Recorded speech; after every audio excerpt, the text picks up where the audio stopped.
Hello students, I am Dr. Meenakshi Mahu, Assistant Professor, Zoology, Sri Samlaji Government College, Manfia, Chittorgarh. Today I am going to discuss freshwater environment. In this topic, I'll explain what is limnology and how freshwater habitat is divided into two different ecosystem, then lake zonation, then physiochemical characteristics of freshwater environment, thermal stratification. So, first, what is limnology? It is the study of everything that is non living in water. The word limnology is derived from Greek word limni, which means marsh or pond, and from Latin word limni, which means thing pertaining to a marsh. It includes the study of inland water bodies like lakes, reservoirs, rivers, streams, wetland, and groundwater as ecological systems interacting with their drainage basins and atmosphere. F.A. Forel, who was a Swiss scientist, is the founder of modern limnology. Limnology is also popularly known as the science of freshwater, and it deals with physical, chemical, and biological study of the aquatic ecosystem. Now, freshwater habitat emphasizes mainly the study of relationship between organism and the freshwater environment. It occupies a relatively very small portion of the Earth's surface as compared to the marine and terrestrial habitat. But freshwater habitats are of much importance to mankind. And freshwater habitats is of two general types, that is lentic ecosystem and lotic ecosystem. This division is based on the differences in their water residence time and the flow velocity. So first, lentic ecosystem or standing water. The term lentic means to make calm, and it is used for still waters of lakes and ponds. In lakes or ponds, light penetrates only to a certain depth depending upon turbidity. The oxygen content of lentic ecosystem is relatively low in comparison to lotic ecosystem. Now, lotic ecosystem, which is running water. The term lotic means to wash. It represents running water. Here, the entire body of water moves in a definite direction. Example of lotic ecosystem are brooks, streams, rivers, and springs. Now, lake zonation. There are three major zones of lake, which are littoral zone, limnatic zone, and profundal zone. First, littoral zone. So this is a littoral zone of lake. This zone adjoins the shore and extends down to a point called the light compensation level. See, this is a light compensation level, or the depth at which the rate of photosynthesis equals the rate of respiration. Then limnatic zone. This is a limnatic zone of lake. All the waters beyond the littoral zone and down to light compensation level includes limnatic zone. This zone derives its oxygen content from photosynthetic activity of phytoplankton and from the atmosphere just over the lake's surface. Then profundal zone. This is a profundal zone. It is beyond the light compensation level. This zone is the bottom and deep water area of a lake. It is beyond the depth of effective light penetration. In north temperate latitudes, where winters are long and severe, this zone has the warmest water, that is 4 degrees Celsius in the lake in winter, and the coldest water in the summer. Now, physical characteristics of Atlantic ecosystem. First is temperature. It is a vital parameter for growth of organism. It affects the physiology, growth and reproduction of aquatic animals. And it also affects other physical factors like depth of visibility and water density. Temperature also causes thermal stratification and determine circulation pattern in water bodies which affect the aquatic life. I'll explain thermal stratification in later slides. Temperature also affects the speed of chemical changes in soil, water and the content and pressure of dissolved gases. So all chemical and biological processes are affected by temperature. Then stratification. It is created by difference in density which results from differential heating of lake water. Then water movement.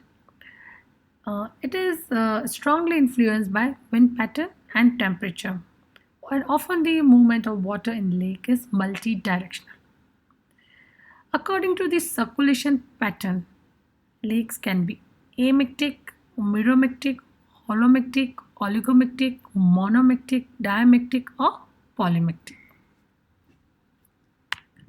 And light.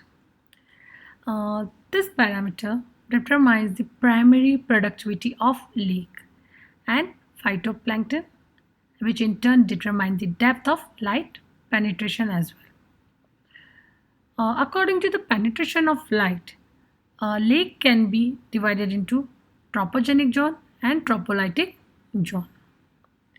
And conductivity, it is the presence of salt in the form of anions and cations.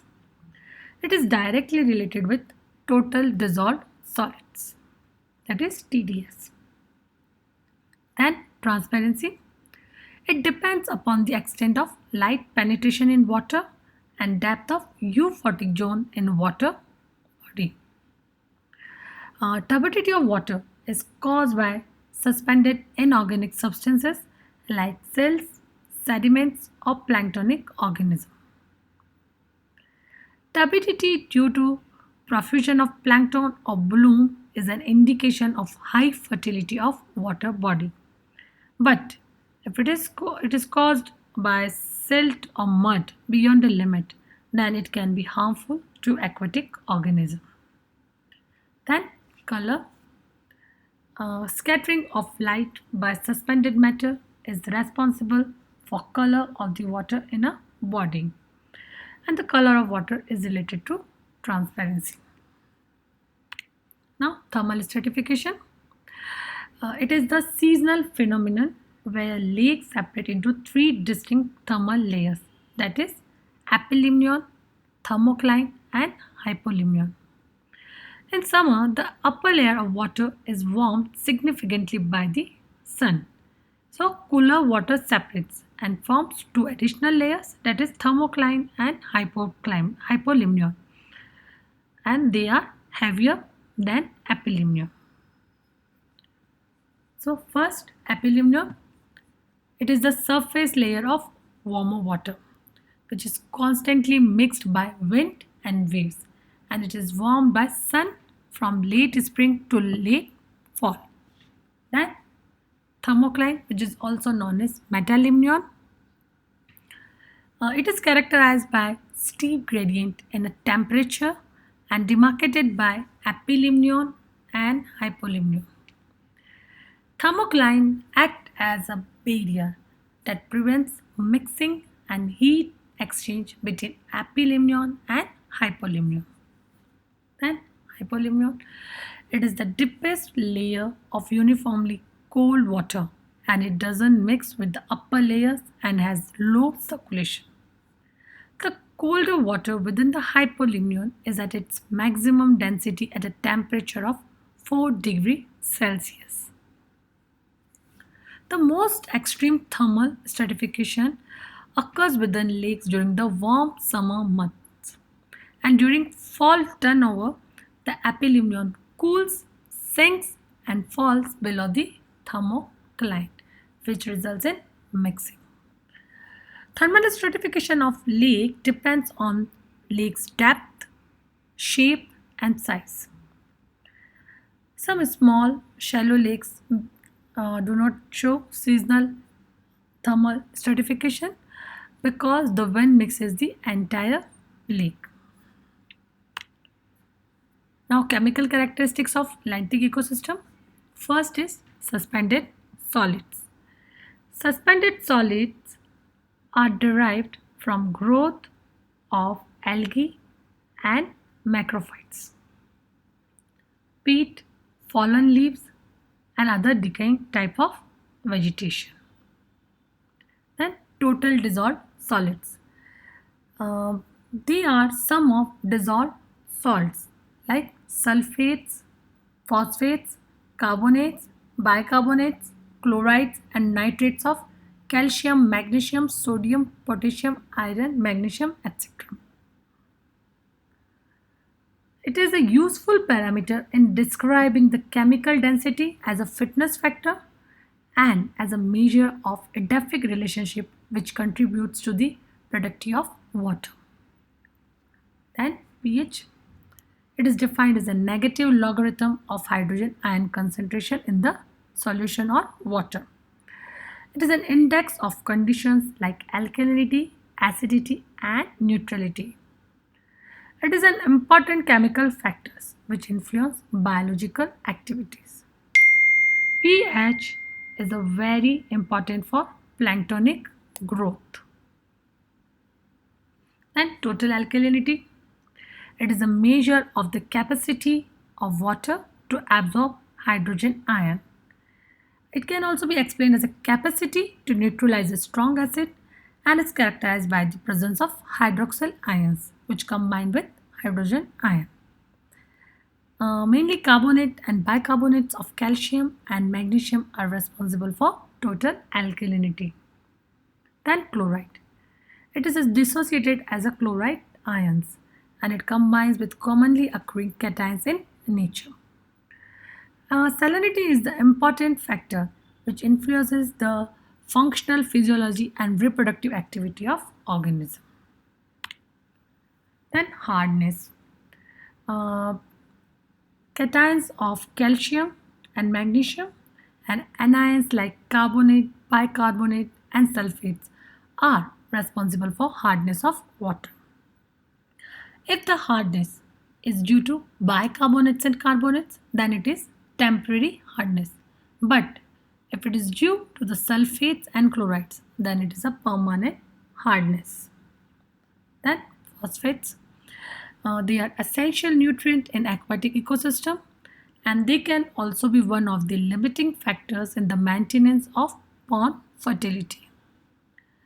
In water bodies, it occurs in three forms, that is inorganic or soluble phosphorus,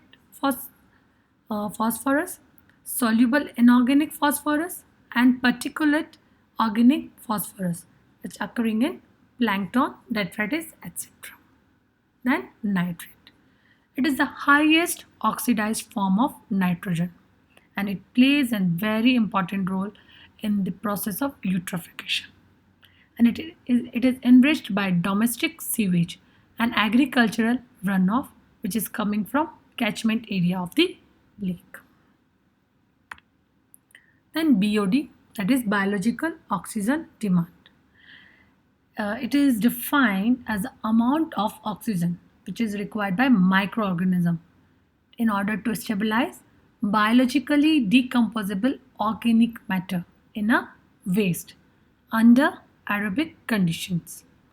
It gives a complete picture of the nature and extent of pollution and also about the water quality. Then chemical oxygen demand. It is a measure of oxygen equivalent to that portion of organic matter in a sample that is susceptible to oxidation by a strong chemical oxidant. This definition is given by AFA 1985. Chemical oxygen demand is a widely used index of water quality which relates to the oxygen required for complete oxidation of sample. COD values is always higher than POD values. Then dissolved oxygen. It is also an important limnological parameter which indicates level of water quality and organic production in the lake. It's a vital biochemical parameter because if it is deficient in lake, it may cause mortality of fishes and other aquatic animals. Dissolved oxygen affects the solubility and availability of many nutrients and therefore it affects productivity of aquatic ecosystem. Now, physiochemical characteristics of lotic ecosystem, that is running water. First, current and stream pattern.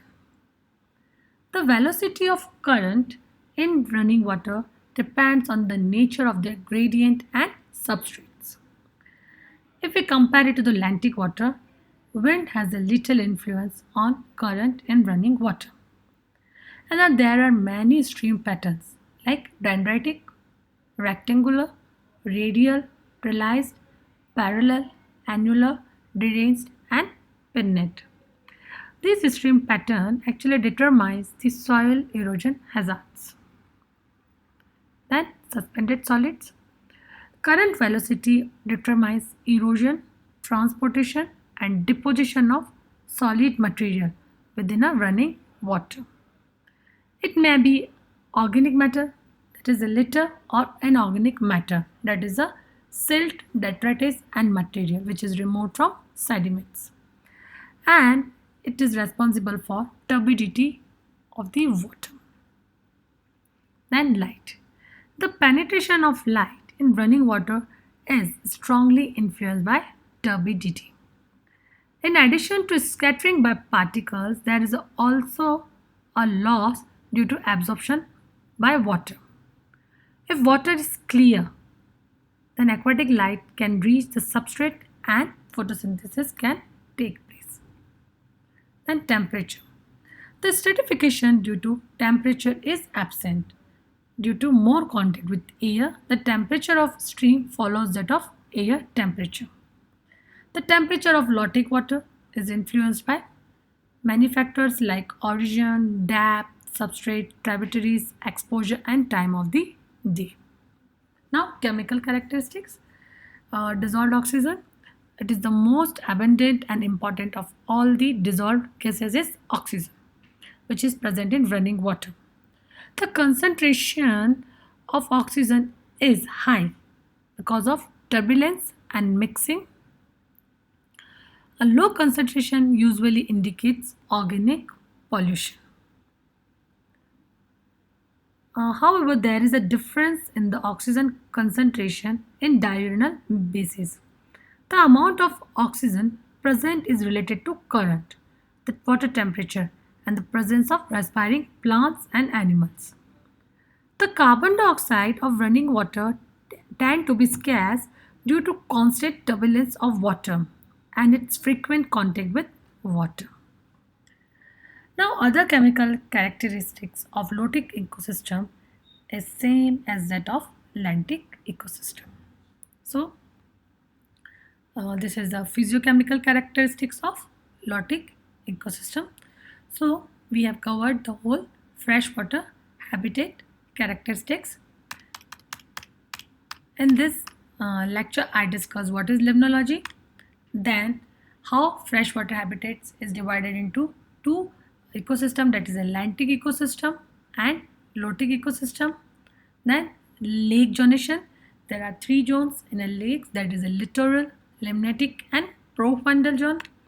Then physical characteristics of Atlantic ecosystem includes temperature, water movement, stratification, light, conductivity, transparency, color, suspended. Then chemical characteristics of lentic ecosystem include suspended solids, total dissolved solids, pH, total alkalinity, chlorine, hardness, phosphate, nitrate, BOD, COD, dissolved oxygen. And then I discussed physical and chemical characteristics of lotic ecosystem, which includes current and stream pattern, suspended solids, light, temperature, and dissolved gases. Thank you.